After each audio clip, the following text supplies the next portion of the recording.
আসসালামু আলাইকুম। আজকে আপনাদের সাথে কথা বলবো পুরুষ সম্পর্কে। দায়িত্বের বোঝা কাঁধে নিয়ে বিরামহীন ছুটে চলার নাম হচ্ছে পুরুষ। এই পুরুষটি আপনার সংসারে দায়িত্ব নেয়, আপনার সংসারের যত চাওয়া পাওয়া দাবি দেওয়া আপনার প্রয়োজন মেটায়। এই পুরুষটি ছুটে চলে, এই পুরুষটি যে কোনো আপনার সংসারের যে কোনো ভার বহন করে। আমরা এই পুরুষটিকে কতটা মূল্যায়ন করি? যে পুরুষটা আপনার সংসারের জন্য ছুটে চলে, আপনার সংসারের জন্য তার মাথার ঘাম পায়ে ফেলে, আপনার সংসারের জন্য আপনার ভালো থাকার জন্য ছুটে চলে, অর্থ ইনকাম করে, আপনার সামাজিক নিরাপত্তা দেয়, আপনার সব ধরনের সাপোর্ট আপনাকে দিয়ে থাকে।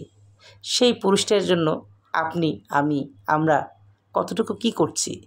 অবশ্যই সেই পুরুষটাকে মূল্যায়ন করতে হবে এবং তাকে সবসময় তাকে যত্নে রাখতে হবে। আমরা অনেকেই আছি, যেমন আমাদের মধ্যে অনেকেই আছে, আমরা সারাক্ষণ কিন্তু কারণে অকারণে ঘরের যে পুরুষটি আছে তার সাথে ঘ্যানো করি, চিৎকার চেঁচামেচি করি, ঝগড়াঝাটি করি, তার সাথে দুর্ব্যবহার করি, কখন বুঝতে চেষ্টা করি না এই যে এই মানুষটি মাথার ঘাম পায়ে ফেলে আমাদের জন্য ইনকাম করে, এত কষ্ট করে, এত পরিশ্রম করে, সে বাহিরেও পরিশ্রম করছে, আবার ঘরে এসেও যদি এরকম চিৎকার চেঁচামেচি দুর্ব্যবহার পায়, স্বাভাবিক কারণে কিন্তু তার মন ভালো থাকবে না।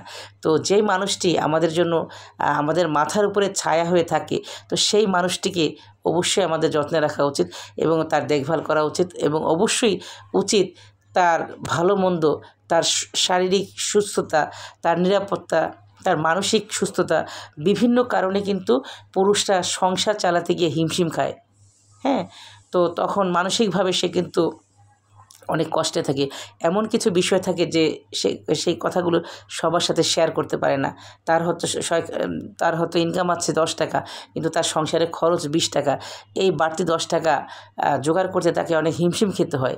তো এই যে তার যে মাথার উপরে মানসিক চাপ, এই চাপটা কিন্তু আমরা নারীরা কেউ দেখি না, আমরা ফিল করি না। তো অবশ্যই এই জিনিসটা ফিল করা উচিত।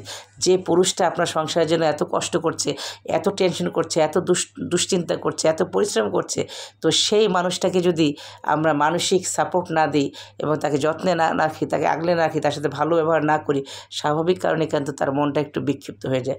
তো আমরা যারা নারী বোনরা আছি, আমাদের প্রত্যেকেরই উচিত অবশ্যই আমাদের ঘরের যে পুরুষ আছে তাকে যথাযোগ্য সম্মান করা, তাকে আগলে রাখা, তাকে ভালোবাসা দিয়ে আগলে রাখা।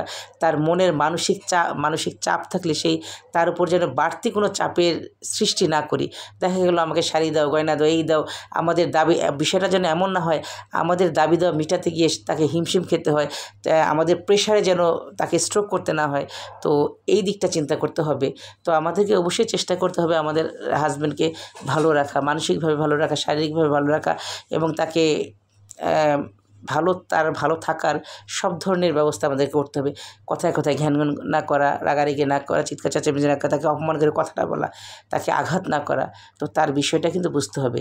যে মানুষটা একটা সংসারের হাল ধরে, একটা সংসারের দায়িত্ব নেয় এবং সবাইকে ভালো রাখার জন্য নিজে কষ্ট করে, নিজে পরিশ্রম করে, অবশ্যই আমাদের উচিত হবে সেই মানুষটার খেয়াল রাখা, সেই মানুষকে যত্নে রাখা, সেই মানুষটাকে আগলে রাখা। অবশ্যই আজকে থেকে আপনারা আপনার ঘরের পুরুষটিকে সম্মান করবেন এবং ভালোবাসবেন। সবার জন্য অনেক অনেক শুভকামনা। আসসালামু আলাইকুম।